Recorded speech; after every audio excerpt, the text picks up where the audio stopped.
Bonjour à toutes et à tous, nouvelle vidéo, je suis toujours monsieur Pierre Borgne, professeur référent de CPGETSI au lycée Richelieu de Rueil-Malmaison. Et après la présentation générale que vous avez peut-être pu voir, une vidéo qui concerne vraiment l'accompagnement, qui est un des points forts en classe prépa TSI, et encore plus à celle du lycée Richelieu de Rueil-Malmaison. Déjà, quand on parle d'accompagnement, c'est pour que l'étudiant soit écouté tout au long de cette formation exigeante. Si vous avez regardé la première vidéo, vous avez vu qu'il y a un nombre d'heures assez important.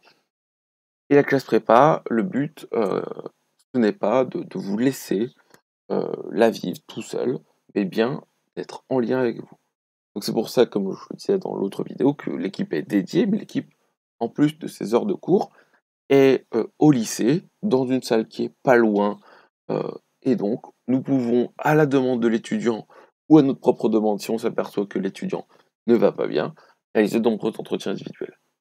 Mais de toute façon, nous en faisons plusieurs dès la rentrée, puisque n'ayant que une classe de prépa TSI, nous ne pouvons connaître aucun des élèves que nous obtenons chaque année. Donc dès la rentrée, nous ferons dès la première semaine une série d'entretiens pour vous connaître, savoir quels sont vos points forts, vos points faibles, en gros pour vous aider à progresser.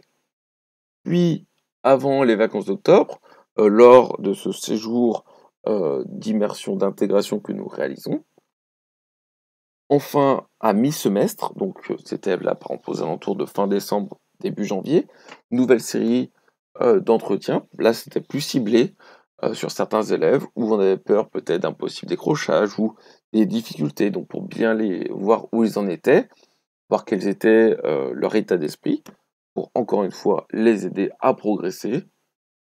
Après le conseil, nous en avons fait de nouveau, puisque les conseils sont par semestre.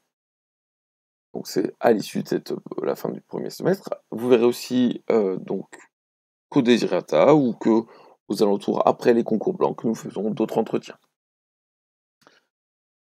En parallèle de cela, ce que nous faisons aussi pour accompagner, nous sommes à la disposition des parents où nous acceptons d'avoir des échanges avec les parents au bon vouloir de l'élève, hein, que nous avons une majorité d'étudiants majeurs. Et ce que nous faisons, nous avons 2 conseils de classe avec à chaque fois un bulletin et pour aider les parents à accompagner leurs élèves, leurs parents, leurs enfants, nous faisons à mi-semestre une réunion parents-prof-élèves avec un bulletin de mi-semestre pour que les parents puissent faire un point aussi de leur côté et voir où en est leur enfant. L'accompagnement personnalisé, c'est aussi soutenir les étudiants en difficulté, favoriser l'entraide. C'est-à-dire que nous avons plein d'élèves qui ont des situations personnelles, peuvent être diverses et variées, et donc il faut pouvoir les accompagner, et les accompagner cette fois au cas par cas.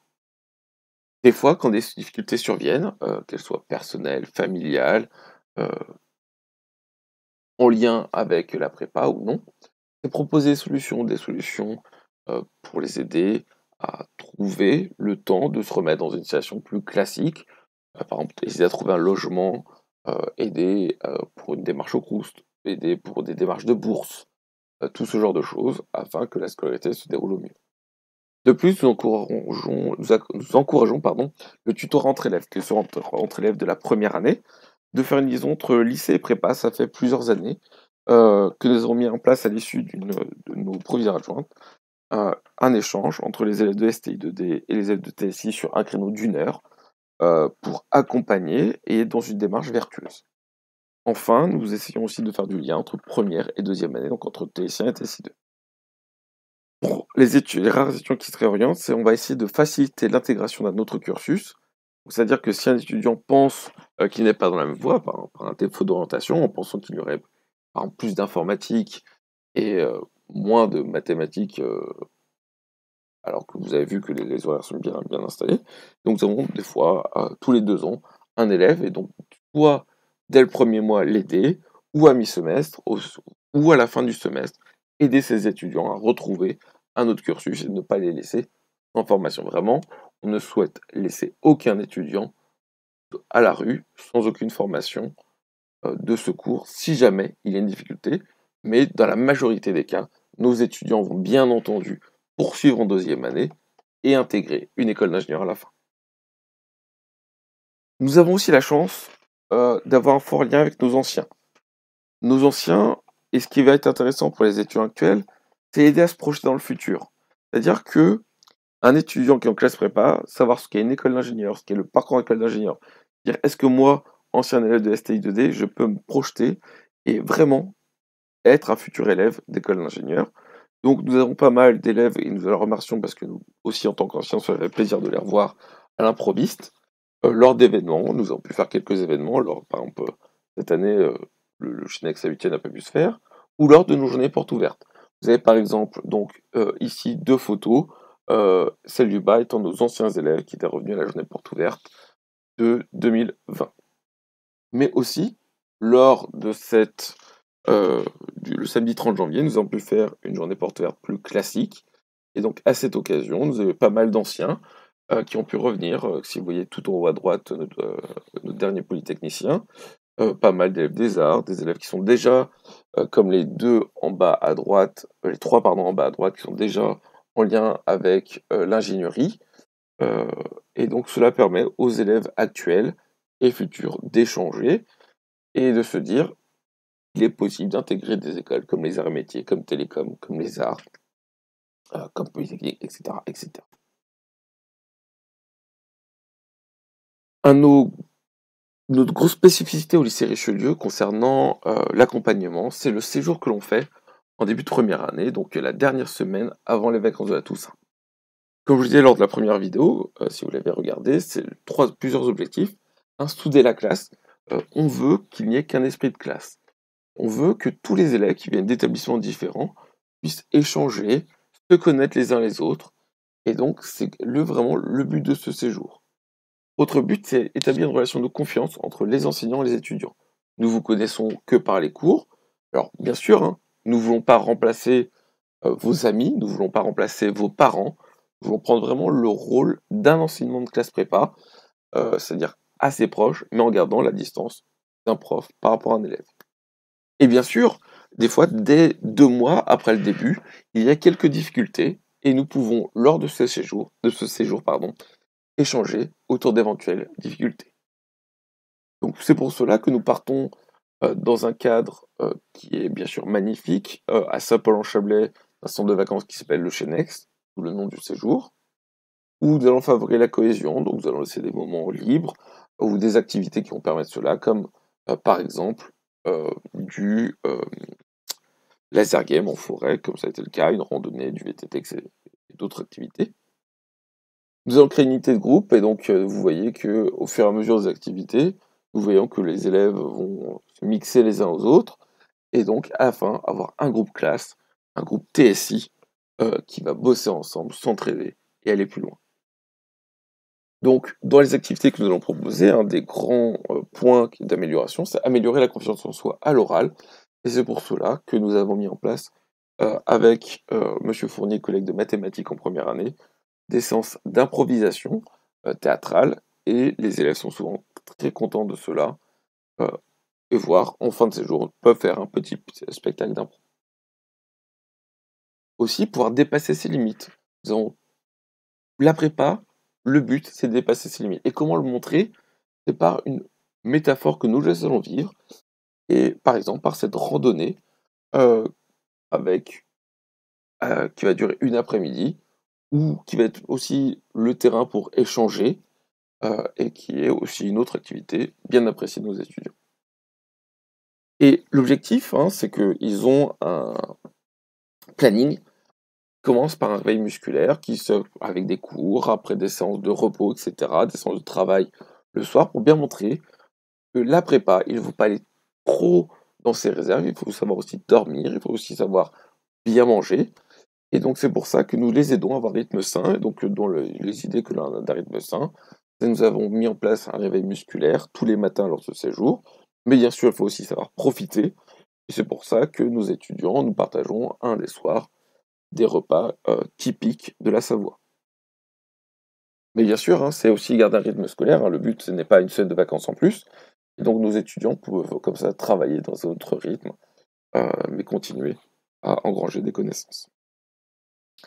Aussi, encore dans cette idée de se projeter, c'est savoir qu'est-ce que l'industrie en France, et donc nous profitons de ce séjour pour aller visiter une entreprise.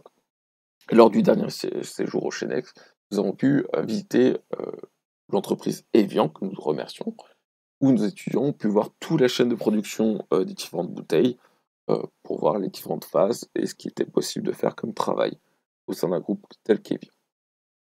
Mais bien entendu, cette année, contexte sanitaire oblige, nous n'avons pas pu partir, hein. Nous avons pu continuer les cours en présentiel tout au long de l'année, suite à un protocole sanitaire renforcé, mais il n'était pas possible de partir en Savoie. Et ben c'est pas grave, nous avons quand même souhaité le faire à domicile, les entretiens ont été faits, ça posait pas de problème, mais nous avons mis en place d'autres activités, toujours dans le cadre de développer l'oral, nous avons gardé l'activité d'improvisation. Nous avons réalisé un mini-concours d'éloquence avec Mme Stefkovic, ma collègue de français philosophie. Du sport, quand cela était possible, hein, nous étions fin octobre, et donc cela était autorisé. Et ce que nous avons fait, c'est que pour favoriser la cohésion, comme cela se fait dans des team building ou certaines écoles d'ingénieurs, nous avons réalisé ce qu'on appelle le Egg Drop Challenge. Donc c'était concevoir un système qui permettait de ne pas casser un œuf en le lançant de plusieurs mètres. Donc nos étudiants, par groupe, où tous les étudiants venaient d'un lycée différent, devaient concevoir puis réaliser à partir de matériaux de récupération, vous pouvez voir comme ça des anciens masques, du papier, de la ficelle, du plastique de base, un montage pour qu'un œuf ne se casse pas.